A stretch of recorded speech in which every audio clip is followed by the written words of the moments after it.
বছর আগে থেকে পেয়েছি এবং আমার দারুণ লাগে, ভীষণ ভালো লাগে। আমি আপনার কথায় একটা জিনিস বুঝতে পারি যে আপনার কোথাও হয়তো মনের মধ্যে কোথাও একটা ক্ষোভ আছে। আচ্ছা, এবার আমার দ্বিতীয় প্রশ্ন, আপনি কেমন আছেন? ভালো থাকার চেষ্টা করছি। মানে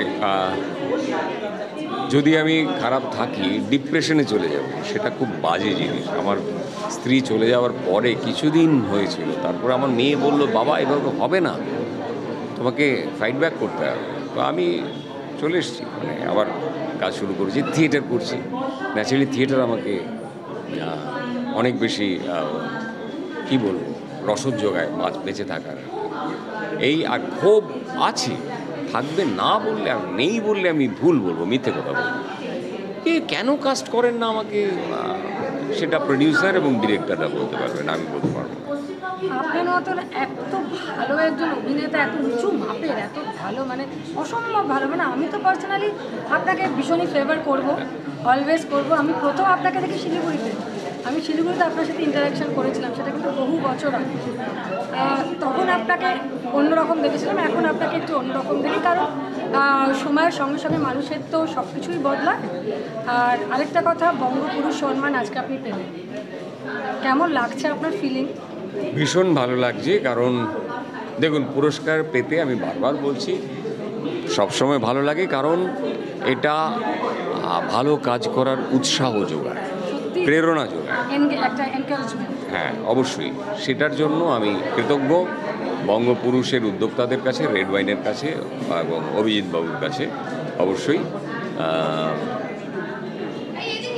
আর সবাইকে বলবো নতুন বছর ভালো থাকবেন, হ্যাঁ, আপনাকে শুভ নববর্ষ। শুভ নববর্ষ। আর আমার শেষ প্রশ্ন, সেটা হচ্ছে যারা নতুন অভিনয় করতে আসছে এখন বা করছেন, অভিনেতা এবং অভিনেত্রী, আপনি তাদের উদ্দেশ্যে মূল্যবান কি কথা বলতে চান? আমি একটাই বলছি বারবার, একটু থিয়েটারটা করো ভাই, থিয়েটারটা করো। ওর চেয়ে ভালো প্র্যাকটিসের জায়গা আর নেই। থিয়েটার থেকে এসব বেসিক আইডিয়াটা তৈরি হয়ে যাবে। হ্যাঁ, ফিল্মের অ্যাক্টিংটার সঙ্গে থিয়েটারের অ্যাক্টিংয়ের একটা সূক্ষ্ম তফাৎ আছে।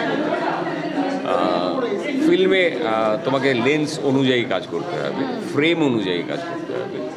তো লেন্সটা বুঝে নেওয়া, ফ্রেমটা বুঝে নেওয়া। তুমি যদি 100 লেন্সে এরকম করতে থাকো তাহলে বেরিয়ে যাবে ফ্রেম থেকে। 100 মানে হচ্ছে এরকম টাইট। তো আমিও যখন এলাম, আমি ভাবতো 100 মানে বড় ফ্রেম, ঠিক উল্টো। আমি একজন সৌমেন্দু রায়কে পেয়েছিলাম, মানে ক্যামেরা পার্সন হিসেবে, কী বলবো, উনি জাদুকর ছিলেন আমার মনে হয়। তাকে আমি প্রথম জীবনে পেয়েছি। তিনি এবং তার অ্যাসিস্ট্যান্ট পলদা আমাকে বসে বসে সন্ধ্যেবেলায় ওদের কাছে যেতাম, বসতাম, ওরা আমাকে প্রেম বুঝিয়েছেন, সব কিছু বুঝিয়েছেন। তো ন্যাচারালি আমি ওদের বলবো যে ওটা শিখে নেওয়া যায়, কিন্তু বেসিকটা হচ্ছে থিয়েটারটা করে এসো।